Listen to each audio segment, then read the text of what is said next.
Welcome back. Sheffield on the women's side. In oh Jesus, what is going on right now? This is creeping me right out. Did I drop that? Did someone put acid in my coffee earlier? Because that was the Oh, that's where my creepiest acid went. intro.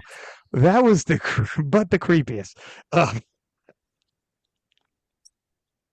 anyways, Oh man. all right, all right. Let's stay the ship. Um, After 2025 Worlds, I had Turbo Tiff in the in studio talking about this, but not a single French lifter won a world title. And I had people saying France is cooked. Everyone knows how high I've been on with France for years now, but they were like, look at that page is turned. Not a single world champion is staggering, considering previously in the previous years, from Noemi Alberg grabbing a couple to Penna grabbing a couple to Leah grabbing a couple in different weight classes to obviously Turbo Tiff grabbing handfuls to Jad Jacob to, I mean, they have killers, world champions all over the place and medalists like the, it was nuts. France was such a high tide. Their last nationals was 1,000 lifters. We're talking that's comparable to U.S. nationals and the amount of world champions they've had. And not a single one of them left 2025 Worlds with a world title. Shocking. So coming into Sheffield, France, not just Tiff, who lost that Worlds head to head with Heather, but the whole nation needed redemption. And Turbo Tiff was not only trying to regain for herself and redemption for herself, the very first loss ever, and she took it bitterly, but had the entire nation, and they had watch parties all over France, and you should have seen the people celebrating, tagging Tiff, because I had dinner with them in the keep afterwards.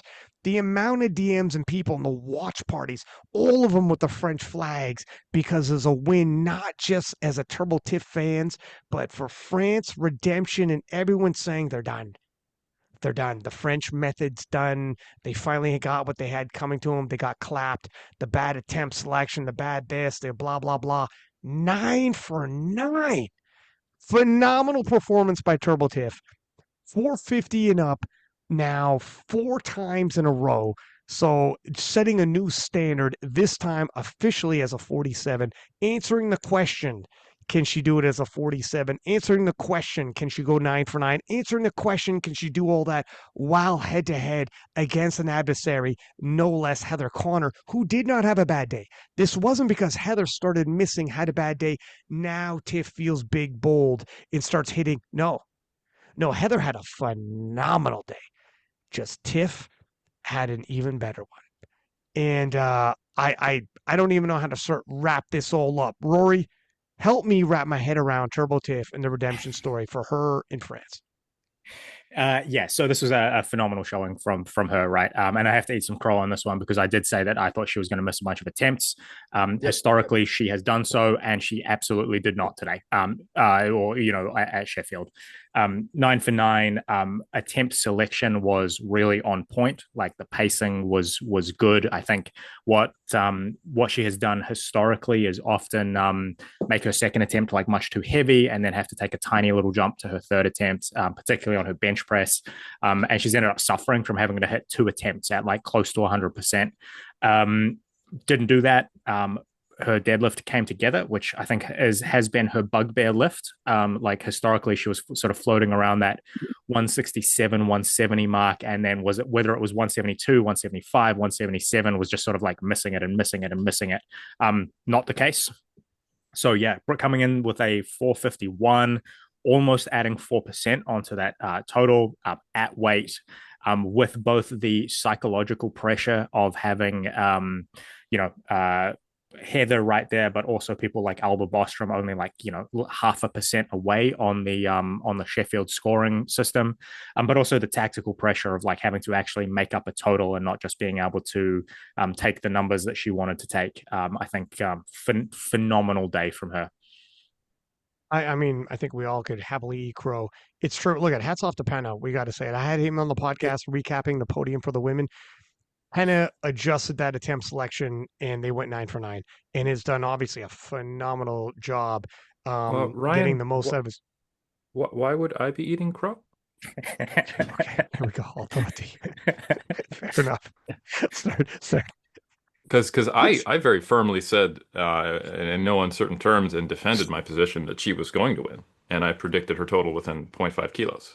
So I don't that's right. know Right. why You're eating I would cake. be eating crow. You're Yeah, eating I mean, you're eating a chocolate stuffed croissant right now. I'm actually eating a Love Muscle magnesium diet soda, Okay. which Go helps me easy stay on the love regular. muscle. Hey pal, go easy on the love muscle here. This is a family Mm. podcast. Um, This has not but been a family podcast. this is not a family podcast at all. This is a viewer be advised. But talk about it, Eric. Let me hear about it because you predicted this. You thought this might be the case. Why did you think that? And you're not surprised by?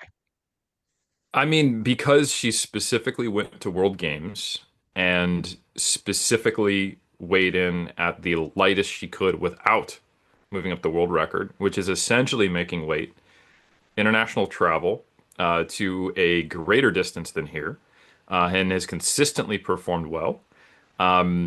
And I think that there's just enough times of the attempt selection being an issue that Team France is moving forward. So hats off to Penna on that front. And she, I think, did what a champion would if they are truly a champion when they finally take a knock on the chin. So, yeah, I wasn't surprised. This is what I predicted, and I'm glad that we saved the most important win for last, which is me placing higher than Matt on the this is what people really want to know. Not the Sheffield recap, That's right. but the God Matt bless. versus Eric Of fantasy course. league. And I think we can all agree that the men's just basically didn't count. Like I had to Huh? use a Bill Murray, quote to describe what happened there from Ghostbusters on Fair. that episode. So really, it's just who did better on the women's side. And Yeah. yeah, and my placement had two digits. Another person did not have. They had an additional digit. They So overachieved on the number of digits for their placing. at So, least he didn't have an additional two digits. Or like from your two digits. He plays 5,022. And it well, was we it need to was get more people into the fantasy league because then right. then he might have. But I mean, but we were capped. I think in the high 200s. Is that right, Rory? How many did we have in the fantasy league? Yeah, it's about 250. Okay, so when you're placing in the 30s, you're in I think the 80th, Rarefied 85th, air. nine. Correct. The top 50, if you will. So yeah, I'm just going to put that out there. Obviously, I don't want to overshine the actual Sheffield competitors themselves, but I think I might have a little bit, and I do apologize for that. So Yeah. While Where we're did talking Turbo about the Tiff French team, because where did Turbo Tiff end up? Right? In the fantasy league is more important. Might have been behind you. I don't know. We'll see. But um, okay, Matt, what are your thoughts on this? Well, You Rory, jump in for just a moment, and then it's time for me to eat my humble pie. So, yeah, sorry, just on the French team, the French Open team has a new head coach starting from this year, and I think yes, that may be the change up yes. that the French team needs, because like clearly their athletes are capable, and historically sometimes their attempt selection has not reflected that, and like we saw here what can happen when that does happen. So anyway, go ahead, Matt. my friends, a I, 1,000 people at their nationals. Watch out. Watch out. Killers are coming. Go ahead, Matt. I agree with what Rory just said because I had extensive talks with both Panna and Tiff afterward. Gladly ate my humble pie, gladly and eagerly admitted that I got it totally wrong. I picked Tiff to come in third. I actually had changed my mind at the end and had Brittany Schlater coming first, but I digress for just a moment. I think the single best thing, and you never go into a competition expecting or wanting to lose, clearly. But I think the single best thing that happened to Tiffany Chapone was the loss in Germany. The fact that she got chin checked. Okay. Since her loss in Germany, let's put this in perspective. She has not missed a single squat, and she has only missed two lifts since then in four competitions, which is absolutely extraordinary considering the fact that typically in the past, she's about a 6 for 9 lifter. So the fact that she's only missed 2 attempts, to her credit, in the last 4 competitions is absolutely exquisite. And so this is becoming a trend now that this is outstanding performances. right? 450 twice, 454.5, and now 451.5 at Sheffield. And so I just want to admit something, Ryan. For as long as you've been inviting me on KOTL, I have this overwhelming desire to be right. And I don't mean that from the standpoint of I'm right and everybody else is wrong, because there is no monopoly on the truth. Okay. That comes genuinely from a place of wanting to be accurate, wanting to be factual, so that we can all have a very credible, healthy, reliable, and very verifiable discourse when we're on this podcast, right? You're more interested in being correct than right. Yeah, exactly. Right. That's a good way to phrase it. Exactly. So having said that, I am thrilled to admit when I'm wrong. I like to think that I'm respectful and honest and acknowledge error. And this time I was 100% incorrect. And I admit it. And I literally ran to Penna and to Tiff afterward at the meet and greet, and once again at the banquet, and just gave them their flowers and told them I would do as much on the podcast. And yeah, this was an exquisite performance. To Rory's point, they've made a coaching staff change. And look, whenever Penna's been driving the bus, this hasn't been the case. So when he's at the wheel, Tiff matter of factly just performs better. And so this was excellent attempt selection. This was exquisite execution, and that's what you get. And so I think it's the best thing that happened to her. And she is beyond formidable, to say the least, when she puts together 9 lifts. And this was just an amazing performance. So it makes me very happy to see this, because we see what someone is truly capable of when they make 9 lifts versus, oh, well, they only made 6 and they left a lot of kilos on the platform, and it leaves us wondering. And here's the upside. Also, not her arrow's still pointing up, because I mean, that last deadlift was laughably easy, right? I think we all saw that. Penna even said, he's like, I was kind of playing it safe. I was kind of adding the lead. I was trying to was smart, was brilliant coaching by Penna, right? Like, great move there. You pad the lead, you pad your total, you distance yourself from the field, you make it uncomfortably hard for other people to catch you with their final deadlifts, because everybody's going to be pulling after you. And it was just a phenomenal performance. So hats off to the two of them. I'm ecstatic for them. And yeah, it sets up another showdown, potentially in Dubai, assuming that, Heather Connor makes the national team, and that's to be determined, right? But, because Heather totaled 435 on a 7 for 9 day, which means that her floor is now getting higher, right? She essentially matched her total. And so that would mean to anyone reading the data there, that she is matter of factly stronger. And so that when she puts together 9 lifts, her total is also going to be higher as well. So it sets the stage, hopefully for a nice rematch in Dubai. But all credit is due to them, and I'm ecstatic for them. And I was wrong. Things to say also, Penna and Tiff were on the podcast in studio, as well as the rest of the podium on the women's, and they had a lot of insight. Penna was saying, when handling, here's some of the things, like, Eric, sorry, you brought up the Jeff Butt story I had about myself, and a good handler knows their lifter. And Penna said, I knew the difference between 170 and 169 is that 1 kilo. And she would say, if you asked, what are you good for? And she'll like, I trust you, whatever you want to load. And somebody could easily load 170, but he knows she's a loyal soldier, good soldier. She's going to march out there, but he knows the difference, 169 and 170. 1 kilo difference? No. It's a world of difference, because he knows his lifter. So he loaded 169 because he knew 170, holy shit, 50-50, here we go. And we might have a turbo tiff that misses our third squat. Oh, what happens to your third dead now? Oh, what happens? Here we go. And Penna, who knows his lifter and is also being more and more mature as an athlete and a coach himself, said, I know if I load 169, that 1 kilo, her top end is not 1 kilo away from Heather. We don't need that 1 kilo when it's top end versus top end, but I need hit lifts. And 169 I load, when she sees a 16 on there, nothing else matters.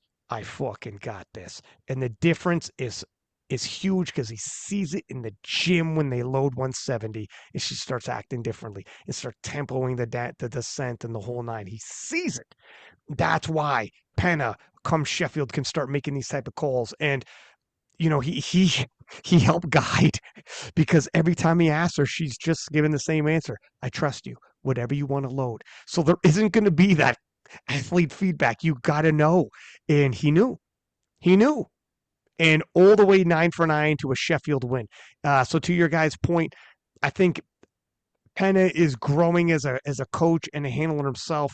And I'm not sure exactly what Team France is going to look like with handling, but when you're that hand on the pulse and got the temperature of the room with your athlete like that, right down to that finite detail, you're good. You're good because France is a powerhouse. You just need the right people driving. Let's see what happens, Matt. I just want to piggyback on that and just mention one more thing because I mentioned on instances we had people go for the world record on their second attempt, and 7 of the 11 missed their third. Well, guess what? Tiff did it twice and was successful. So in this particular instance, went big on the second, got the world record in the squat, and oh, by the way, I'm going to come back and make my third squat, and then did the same exact thing in the bench press. So again, kudos to them because she's 2 of the 4 instances that were successful out of the 11. They're dancing in the streets of France. That's it, and they deserve it, and deservedly so. All right, let's talk about the second and third. First off, holy freaking smokes. Alba Bostrom, sorry, for some reason I keep wanting to say Bolstrom. Alba Bostrom, 582.5 as a 63 is absolutely, I can't wrap my head around how far the 63s have come.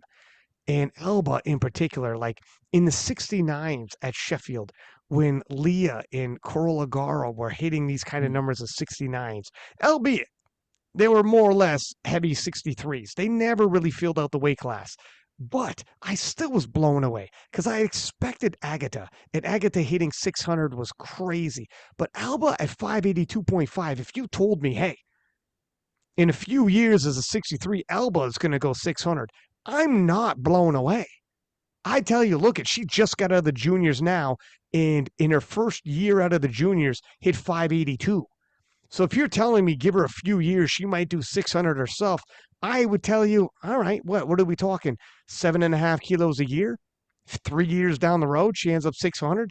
I'd be like, yeah, okay, that's great. I'm not downplaying, but that would totally be believable to me. The type of progress she's made in the last 2 years is crazy if you look back, and it can only keep going up. She's such a phenom at this point. She turned the battle into a hunt, and the amount of, and if you want to say that calls went against Meg, and I think the world of Meg, sure, but Meg has not done 582.5 as a 63. It would be taking away from Alba to pretend that only Coles is what kept Meg out of here, because if Meg had previously done 582.5 as a 63 and shown she could, but Coles robbed her, fine. But that's not the story here. The story is Alba did level up and is continuing to level up, and her future is extremely bright. And she turned the battle into a hunt. I will say some of the calls on Meg, and Meg had a very tough day, and I'm not sure where she's going to end up. I'm kind of blowing this up into the battle of the 63s because we're bringing up Alba, so we don't have to do this twice, doubling back on the same story. But Meg, I think might go 69 when it comes to Worlds, but she's already got the 63 kilo total. I don't think anyone's going to best that in America. I'm not turning this into a preview show, and I would have to do a thorough research because people pop out of nowhere, but probably has that in her back pocket. If she shows up at U.S. Nationals as 69, she could have 2 totals to play with, sit back and make some decisions, and that's a pretty enviable position, although the 69s have Celine and Janae Kovacs, and it's a murderer's row, but she's got nothing to lose. It just depends how she feels. And then I'll throw it to you guys as well to swing around the table for Alba on the podium as well as 63s. But I also want to say hats off to Chiara Bernardi, whom came in here less than 100%, showed the heart of a lion right to the very last pull, which, by the way, she was doing conventional, and she's a Yeah. sumo puller because she was Yeah. banged up and refused to go away. And her last pull, hitting it and breaking down in emotion. A lot of people without that added context would ask themselves, why is she so happy when her total took a hit like that? Because, like they say in sports, it oftentimes reveals your character. And if it revealed her character on that day when the chips were down and she's walking in here, she showed what she's made of. So hats off to Kiara, who's got the heart of a lion. Um, who wants to go next on this? I think I threw it to Matt first. Did I throw it to Matt first? I was last, but Okay, then you go it's Matt's got first this something to time. say though. Give it to Matt. Okay, Yeah. Eric, no, no, no. do it, do it. No, I Yeah, said Matt's got something to say. You give it to him. Okay, Eric, okay, Matt, you do it. yeah. I mean, look, Ryan, you nailed it. I mean, Alba came in just fully loaded, man. 582.5 is freaking crazy. That third squat, I mean, deserves a freaking that was reminiscent of like the Bob Matthews squat at Oh, SPD Austin. I mean, yeah. holy crap. The guts and the grit, determination, and the grind to finish that 205 squat. I don't know if she got out of position or what happened. It doesn't matter. Just the fact that she stuck it out and got that. Mm-hmm. And the lone miss coming on the third bench press, which was a stab at the world record. I mean, she took a shot, and sometimes you make them and sometimes you don't. And she missed the third bench. And then the deadlift. I mean, 237.5 kilos. I mean, I think that's a pretty substantial PB, up from her previous best. And if I'm not mistaken, her previous best was 230. So we're talking a 7.5 kilo bump on her deadlift. And just an exquisite performance from Alba. Firmly asserting herself with the biggest total that we've seen, or that we've seen recently in 63 kilo history. And yeah, I mean, just phenomenal. Unfortunate day for Meg. I think Meg came in, I think she was strong.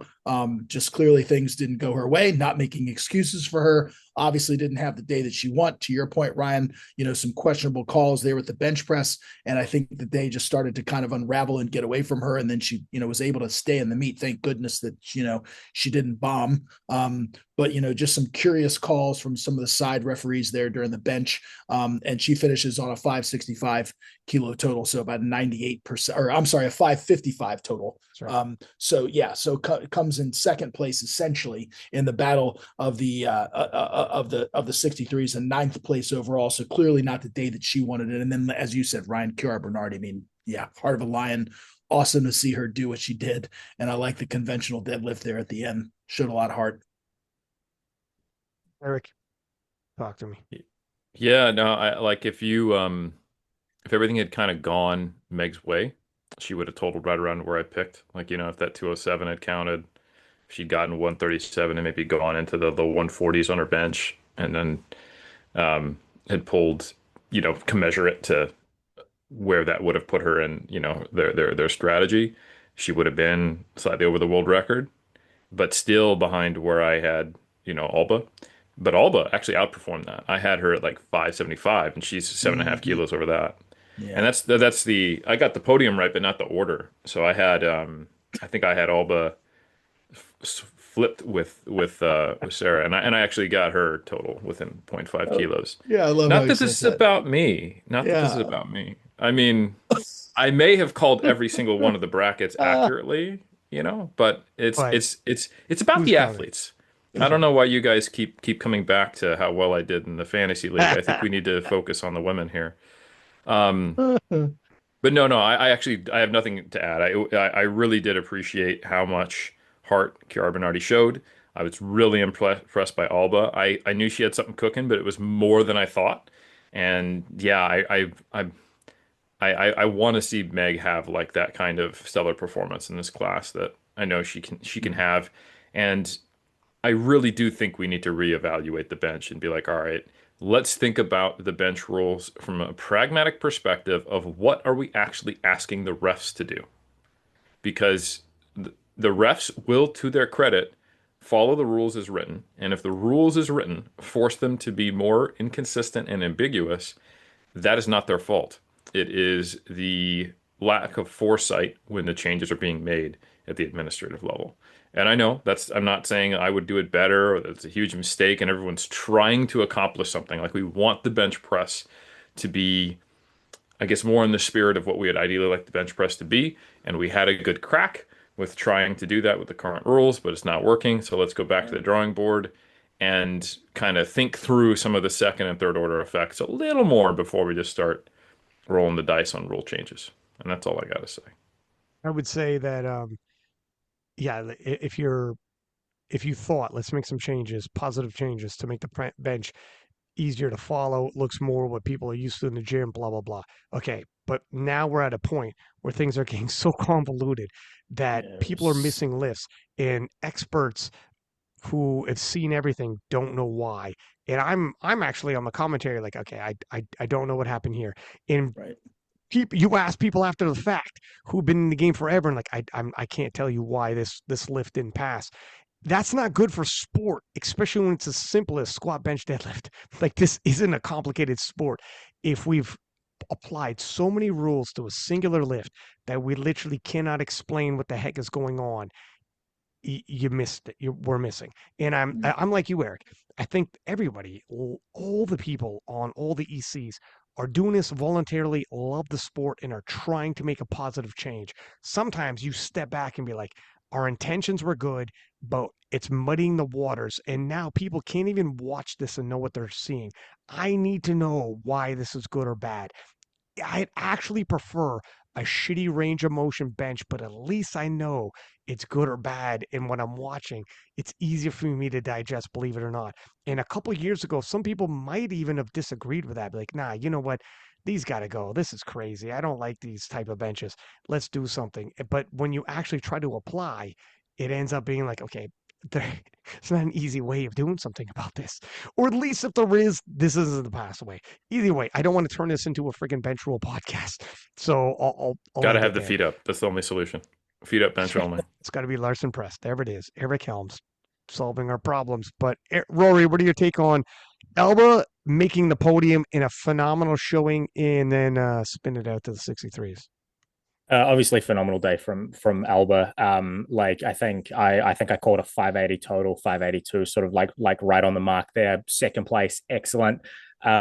I think 103.10, so about 0.7% off first place as well. So like as dominant as Tiffany was there, like, or as dominant as Tiffany is becoming, Alba's really hot on her heels there. And I haven't done the math, but I think that if she'd got that last bench press, like even if she'd got it a little bit lighter than she attempted, I think it would have tipped her over there. I don't really want to make this a rules podcast either, but like I think I'm glad Meg didn't bomb. We've sort of sacrificed enough people on the altar of bench depth. I say this as a category 1 referee and like a person who's been coaching for a very long time. I found that incredibly demotivating to watch. I had no idea what was going on half the time. One of the referees kept throwing blue cards, which is supposed to be for bent elbows. Because they were consistently throwing the same card, it also meant that you couldn't even look for on the replay what it was she had seen. If it was bench depth, it should have been a red, and you could at least go, okay, so she saw bench depth. I at least know what she was looking at.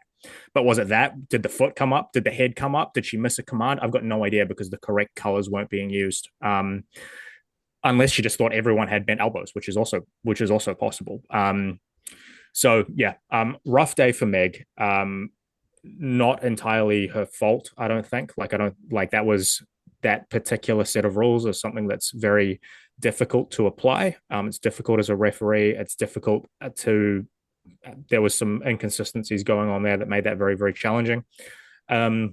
And of course, Chiara Bernardi, phenomenal showing, right? Like, obviously, she ended up finishing 10th place, like best total down quite a bit, but like she blew her adductor like 8 weeks ago or something, and she'd only been squatting and deadlifting for 4 weeks or something coming into this. So coming in and like even squatting 185 was outstanding, and then coming in and going 3 for 3 on the deadlift, a 217 deadlift and her off starts, like amazing, like that's an incredible performance. I've been bullish on Chiara since like probably this time last year. I think about this time last year I said she was going to win worlds, and like I still think that she has like all of the potential in the world. All right, let's move into the third place finisher. Sarah Naldi also is on the podcast in studio. Sarah, a phenomenal day, really having her own in the 57s here, finishing with 530.5. Tried to tip over the 200 kilo mark in the squats, loaded up 203, missed her third bench at 107.5, but went 3 for 3 in the deadlifts, pulling over 500 pounds at 227.5. Again, this is a 125-pound lady. And now the 57s officially have the world record moved into the 530s, which is insane. I remember not long ago the Battle of the 72s and a legend like Kimberly Wolford ending up around this range in the 530s, winning the Battle of the 72s. And this was like a stacked class of 72s, like Jessica Bittner and blah blah blah. And now the 57s are here. Serenaldi is a special athlete. I love that Team Italy is on the rise with, well, on the rise. They've arrived with Chiara, Naldi, Corolagara, and Annalisa in the 47s now rising up, and the men's side starting to catch up as well. Interesting to see how many people are ending up on their nationals, but they're catching up and they're starting to really show up big at the international scene at Worlds and now at Sheffield. They're hitting up on the podium and grabbing some major recognition. So Sarah Naldi, massive showing. Anybody, as she lifted not unopposed, Evie Corrigan, 52 kilo world champ, moved up into the 57. So world champion versus world champion. However, Evie fresh into the 57s, unable to really press Sarah, but glad she's here. Evie was at every single Sheffield and was the inaugural champion and really sparked that "how you like me now" drop in the body weight class. So I'm glad she was here to close out Sheffield City Hall. Sheffield's a little poetic there, if you will, and the fact that she actually came in as a 52 and left as a 57. It was surprises all around by Evie. So I like the way she left. Anything anybody wants to throw about Severnaldi and finish wrapping up the podium, or should we move on to some of the battles? Let's do so. And I would encourage you to listen to that podcast with Sarah where she dives a little deeper into her performance. All right, so moving into the battles here. Let's talk about how about the battle of the 84 pluses, though? Because Brittany Schlater and Sonita both going over 750. Talk about a freaking wild shootout. These ladies keep going back and forth, exchanging world titles and, bigger scope, the title of the strongest woman in the world. It is freaking incredible that both these ladies exist and are in their primes at the exact same time and are exchanging these world titles and the unofficial title of World's Strongest Woman back and forth every year. Is it Sonita's year this time? Who freaking knows? But it sure as heck has started off in her direction. 751. But Brittany Schlater loading up huge on her last pull, just a kilo behind, but loaded up 295.5 and missed it. Just that lockout.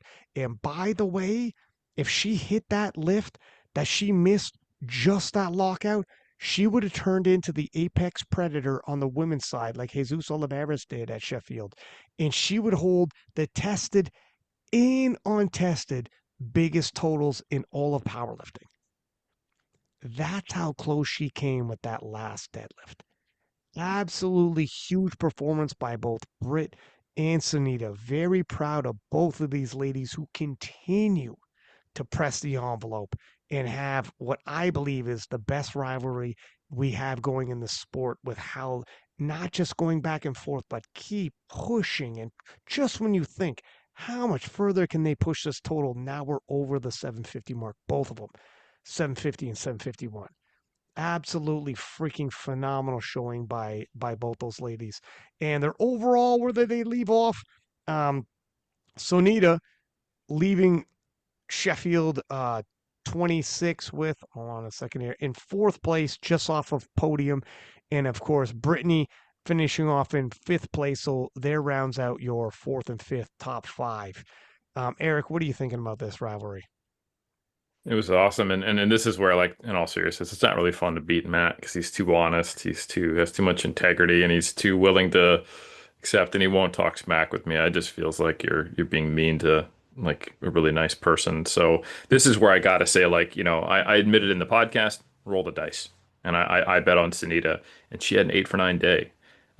which I think I want to see more and more from her because then we're really going to see what her capability is. I think we've all talked about how she does struggle to put together like her best performances on the platform and get, a high make attempt. And she showed up and showed out, as Matt would say, 8 for 9 performance, 751, and Britt, much as she always does, showed up and showed out as well, went 8 for 9, and was only a kilo behind. So what a nail Yeah. biter! So cool to see.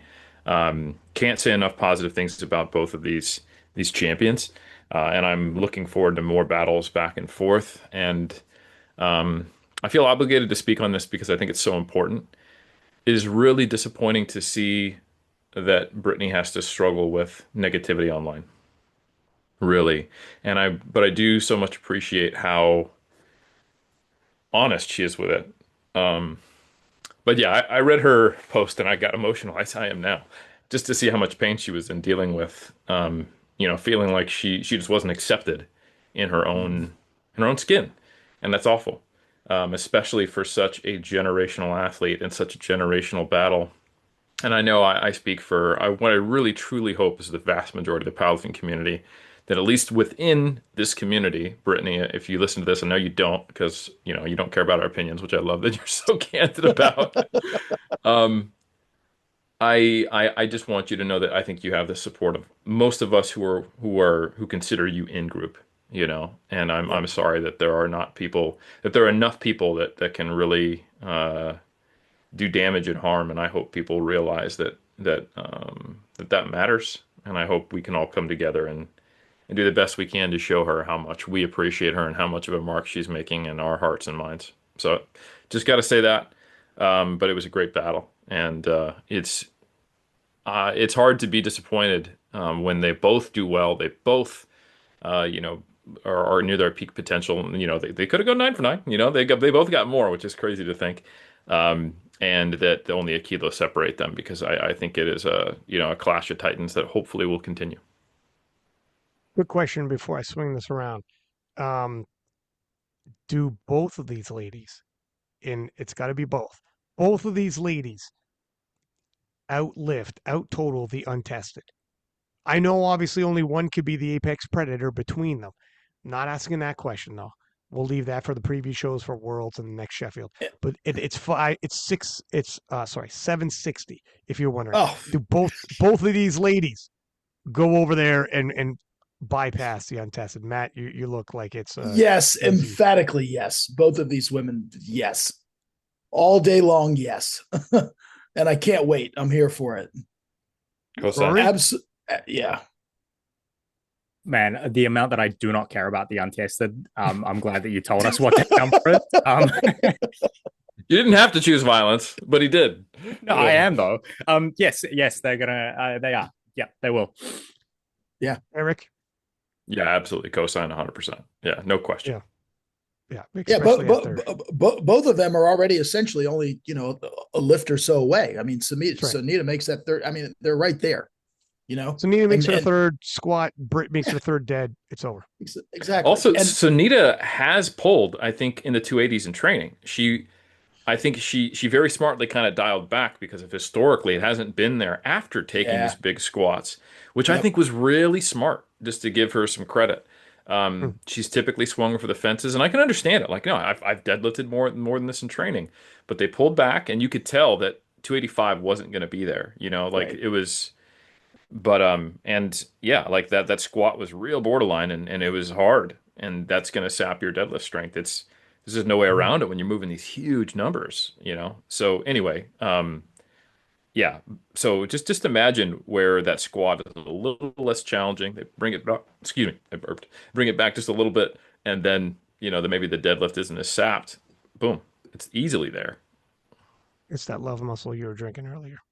It You actually got to was. be more professional, buddy. I know you. Sorry, it's They're a new carbonated. sponsor of yours, and you. And It's good to know that there is a line. and why What's that? Sorry. I was Go ahead. Okay, never mind. Go ahead, Matt.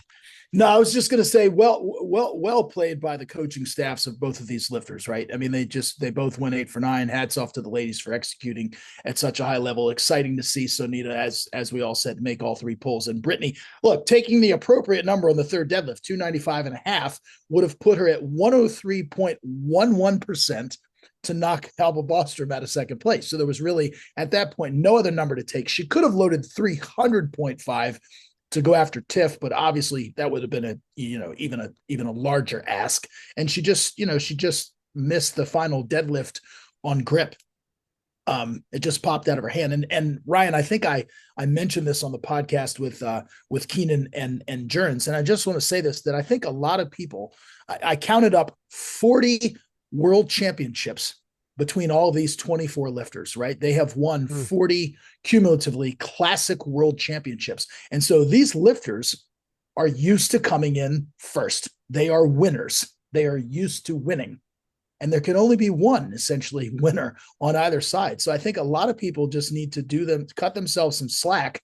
You may not have had the cherry on top of the sundae that you wanted, but you can still walk away and stack, various wins by having these layered goals or a hierarchy of goals where maybe you don't achieve the first goal that you had, but you can stack some other wins and just cut yourself some slack because a lot of these people on both sides of the aisle, men and women, performed well and, but didn't win.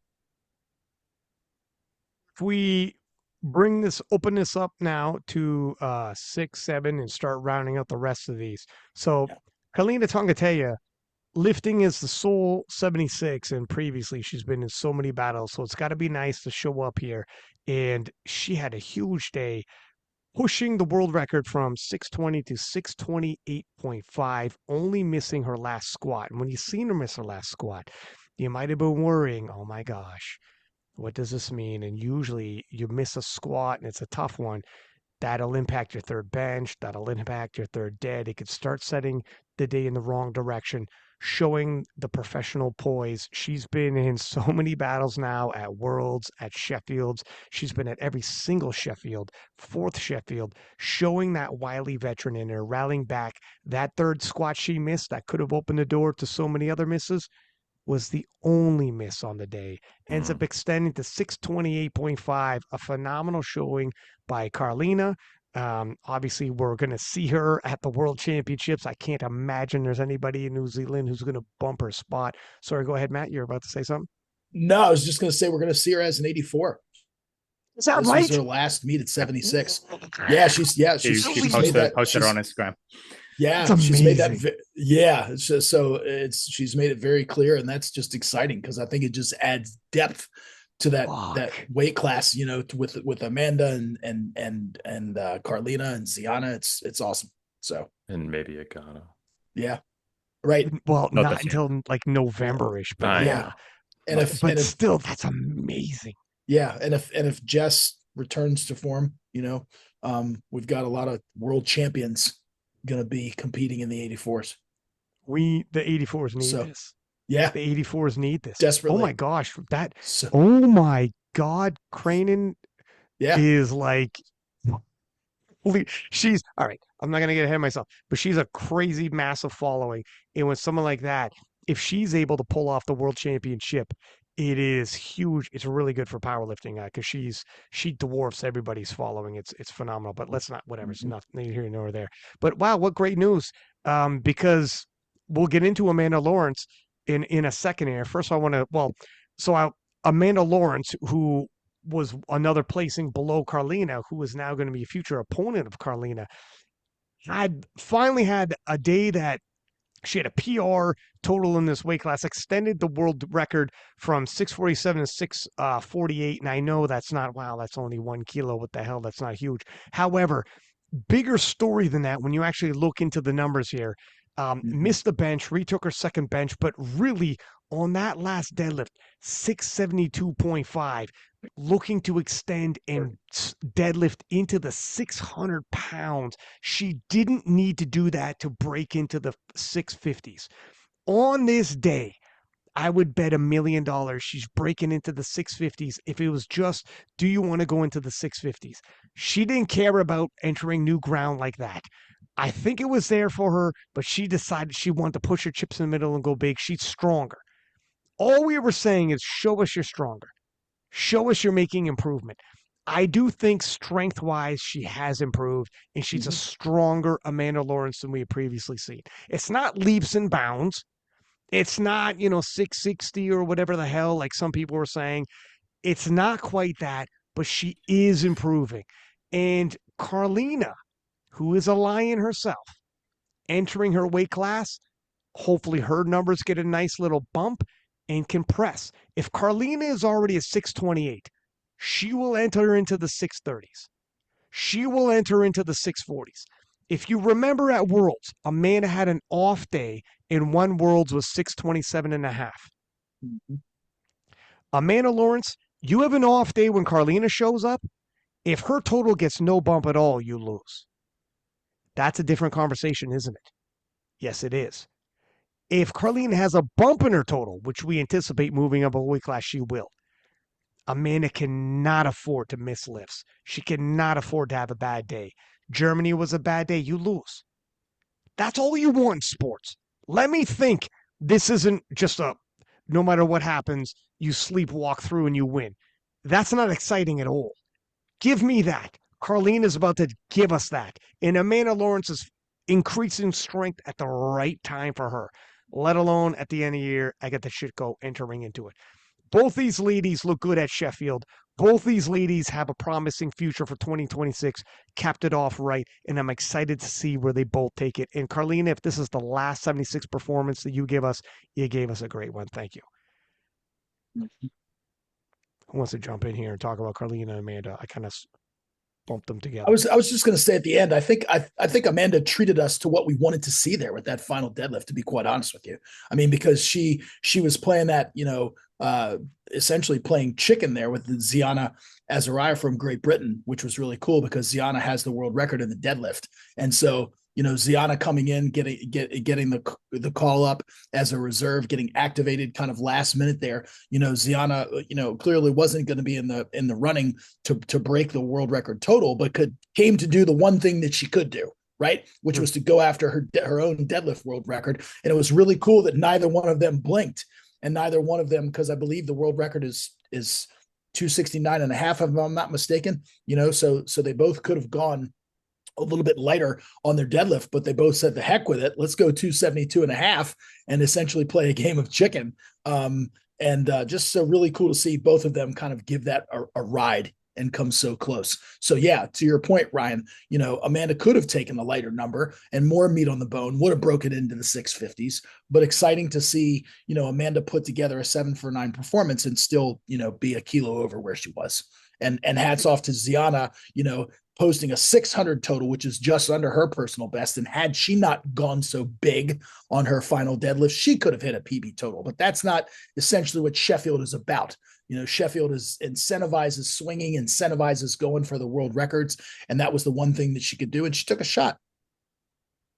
Amanda only needed 2.5 kilos on her second. She's in the 650s. She threw on 10 kilos, being like, let's have a good old fashioned Donnybrook in these deadlifts. You're loading up in the 600, so am I. Let's scrap it out. Let's get. They both missed. The better part would have been if they both hit. I got you, but at least she didn't back down. At least she gave us a show, and she could have just went to answer critics. Eric. Yeah, I have a very strange prediction.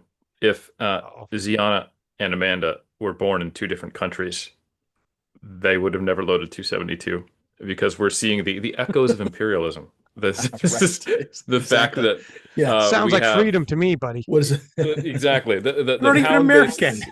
The pound-based system. We use pounds over here too, Playboy. Yeah, basically 3 countries where the lifters would have done this. What is it? Myanmar and like Canada, the United States. Well, Canada, US, and then Liberia. It's like sort of still used in the UK. Because they still use stone in pounds. I actually had it. This is a hilarious story. I had a client back in the day from the UK who used to report his body weight in stone and pounds. Okay, and then he used to report his lifts sometimes in kilos, but often is just the weight on one side of the bar minus the bar so that he could figure out what to load each time.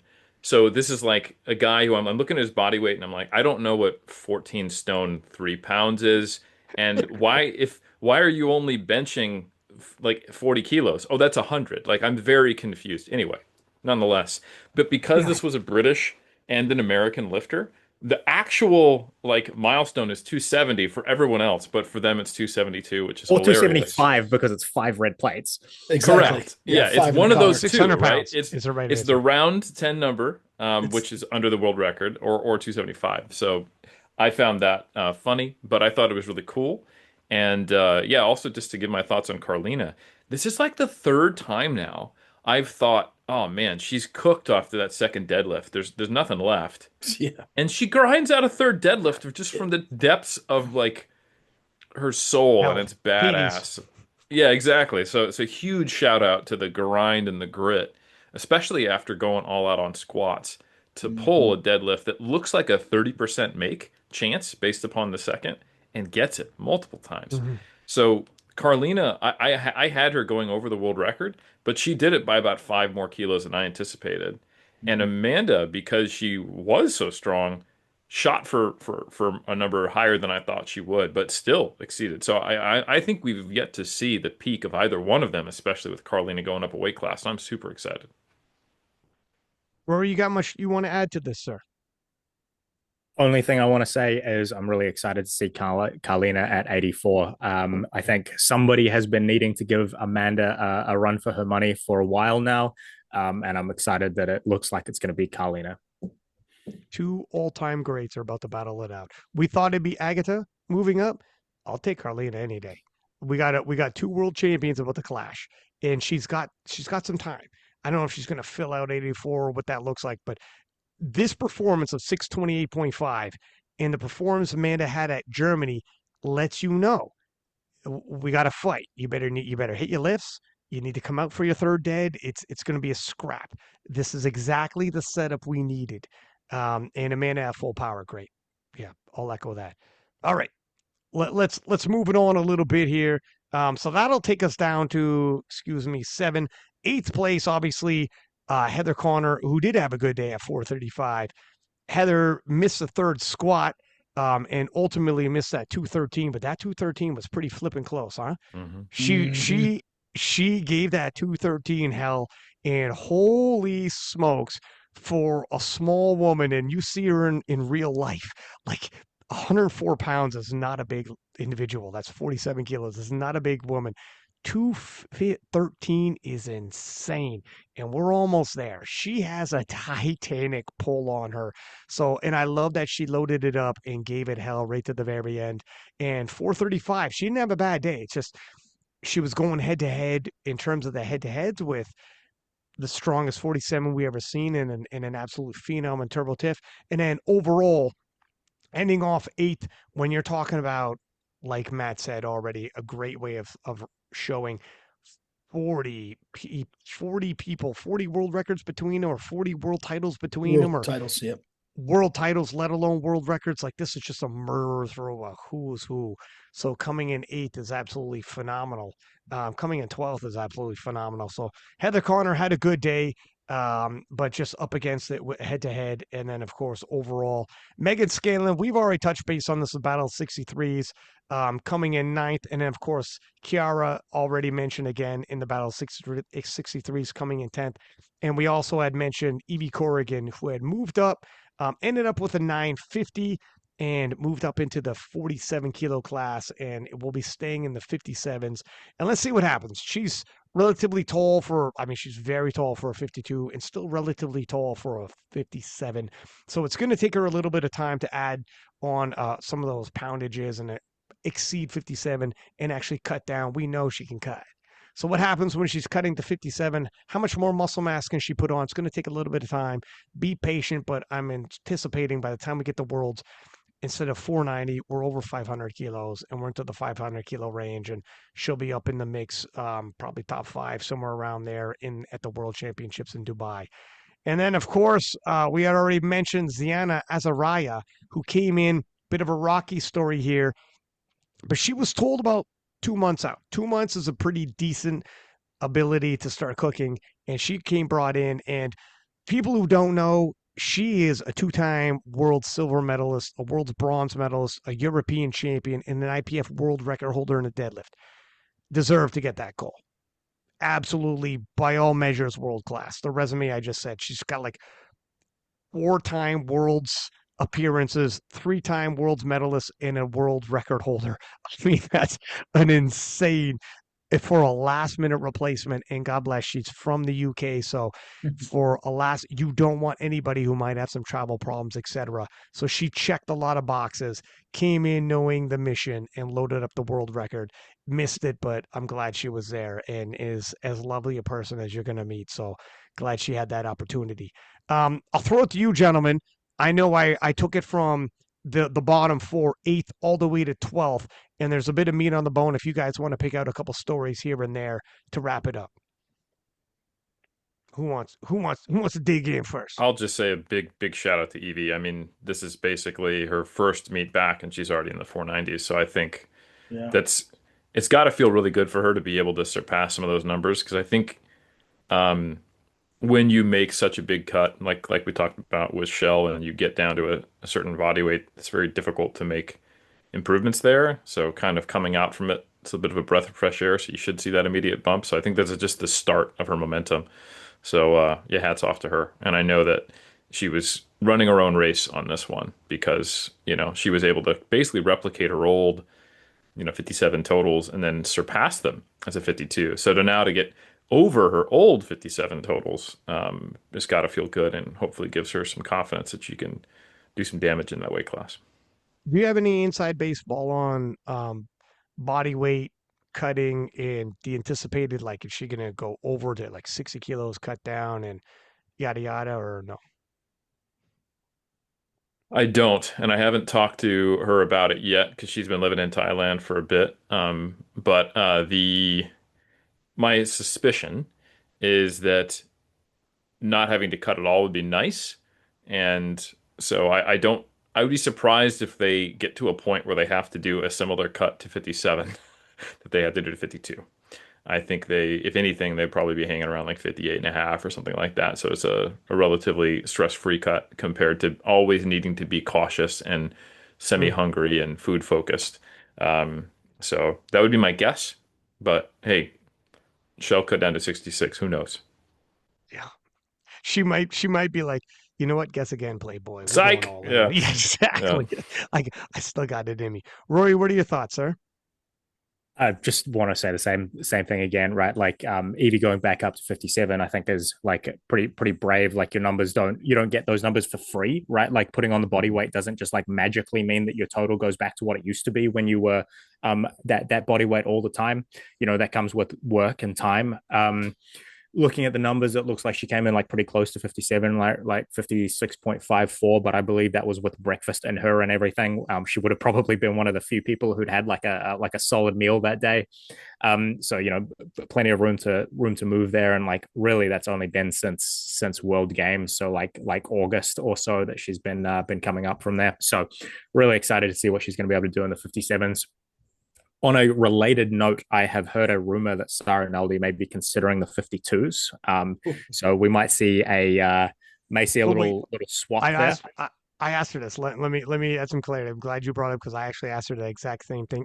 She was the one saying this earlier. Actually, the first time she went on KOTL, she said it's so easy. I'm contemplating 52, and she ever since. Once you say that, and you come on King of Lifts, and we love that kind of. Ever since it's going to be brought up, but on the in studio podcast, I asked her what about the movement she might be making. She said 57 for the foreseeable future, so I could clear that up for now, anyways.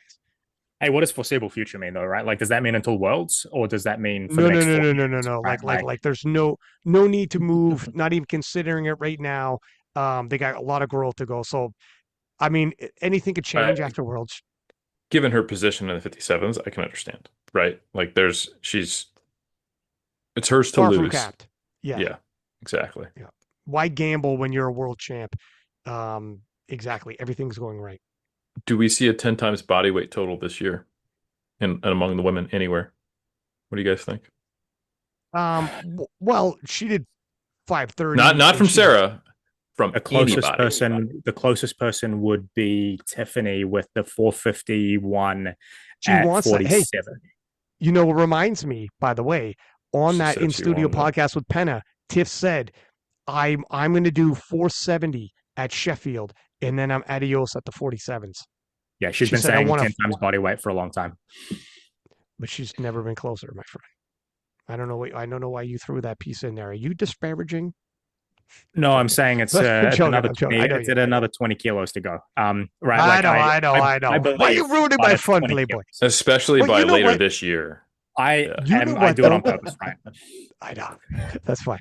You are the sober second voice, but and I'm the romantic. Like I think she's got 1,000, but listen, if not, Helms. she also said, if not at this Sheffield, 470 in 2027 or whatever, like she's aiming for, but she does believe 470 is in the pocket. And if we're already in the 450s and they think she's at around on the day, because she went 9 for 9, they think her top end was around 455 range. We're talking around 15 kilos, if not within this year, if she has, and she's young, all of 2027, it's not the craziest, anyways, for someone to raise their hand and say, I want 10 times body weight as a 47. And when I hit that, because I asked the follow up question, what if you don't hit at Sheffield? Do you move up? She said, no, I don't move up until I hit 470. I hit 470. I say adios. We got time. It's okay.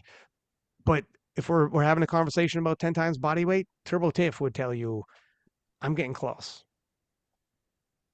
What do you guys think? Let me throw it around the table. Does Turbo Tiff, as a 47, do 10 times body weight and end up moving up? Not in 2026 or anything like that, just period. Oof. Does she hit that as her goal is a 47 and moves up to 52? Eric. I'll get the Captain Fun Stomper last. Eric.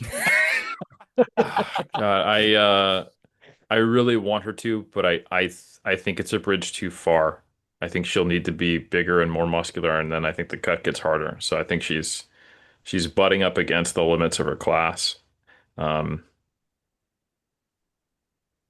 Yeah, I think it's going to be a tough challenge. And another reason that motivates it not has to do with TIFF, it's that you typically don't see the first 10 times body weight occur on one of the end of the bell curve classes. Like if we think about it, we saw 10 times body weights happen first in some of the other weight classes in the men's or higher multipliers before we saw the 59 kilo class have more than one person totaling over 590. And that just because there's fewer people there. So the question is, do we really think Tiff is that much of an outlier? Maybe. She's definitely close, but I don't know. I think it's going to be very challenging. 15 kilos isn't much, but it's a lot for a 47 kilo lifter. That's a big percentage of that total. So I'm actually going to be the negative Nancy here, and that's not to denigrate Tiff. She's head and shoulders above everybody else, and she's amazing. But I think 470 is a big ask, and I would anticipate it's probably going to happen in like the 57s or the 52s first. Will you be in Dubai? Unclear. Depends upon certain coaching situations. She'll be looking for you. Matt, what do you say, sir? I will co-sign what Eric just said. Oh, wow. Okay. I mean, there might be some crow being served and in the oven right now. I know Penna and Tiff were like, "Oh, we had some crow dealt out, but they're making another batch." Sure. The good news is if it happens in like 2027, no one remembers things that long. If it happens at Sheffield, we'll be eating crow. Yeah. You'd be surprised if they remember. You'd be surprised. Matthew is like, I'm getting another meme ready right now. Rory? Panna is going to hate me saying this because he thinks I'm cursed. And every time that I've predicted that he is going to do really well in a meet, he's done very badly in a meet. And every time I've predicted he's going to do really badly in a meet, he does really well in that meet. And this Sheffield, I said that Tiffany was going to do really badly, and she did really well. And so he just believes that I'm cursed and that anything that I say, the opposite is going to happen. Yeah, I mean, you are. And so I think she's going to do it. And the reason I'm more confident in my now I know she's not. Yeah. Damn it, Rory. And the reason that I think that she's going to do it is in the last 12 months, she's added about 26 kilograms to her total, and we're only asking her to add about another 19 to hit 470, or a little bit less than that if she comes in a little bit underweight, right? You know, she comes in at 46.8 or something. It gives her a little bit more leeway. And so we're asking her to make less than that progress again in an indefinite amount of time. And like, yes, we're starting to run into some limitations. She's got a frame that can only get so much muscle on it at that body weight. She has some, because she's such a small person, she has some difficulty with range of motion. You know, at a certain point, her bench is going to start struggling with the depth rules just because she's just not very big, and like she just doesn't have very much range of motion. Her depth always looks a little bit average, again because her legs are just short. She just like doesn't have a lot of range of motion. She squats as deep as she can squat. But we're only asking for another 18 and a half kilos. I think she can do it. In 18 and a half kilos officially, she went 9 for 9. It's easy to say, look, I think she had another few kilos on top of that on the day.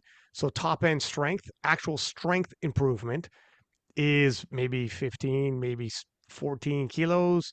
Now you're like this is, you could start talking me into this. If you're asking me, I think she's going to do it based off of she's done 450 and up 4 times in a row now. And I think in 2026, she's ready to level up yet again. So if she hits 460, now we're really talking. And to your point, Rory, Russell Orhe was the first 93 to go 10 times body weight, and he didn't hit 930.